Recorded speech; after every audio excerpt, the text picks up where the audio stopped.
I often come across posts where I see people asking how homeschool kids end up above grade level. So here is how it actually works. These books you're seeing are meant for the autumn term, that's September to December.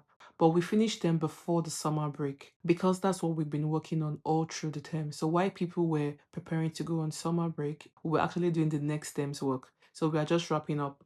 So over the summer, instead of waiting for September to start new material, we'll focus on other hobbies and interests. And when we are ready, we get a head start on the spring term. And spring term will usually start around January of 2027 or January of every year. So by the time normal school will be starting that particular term, we have already covered a chunk of it, if that makes sense.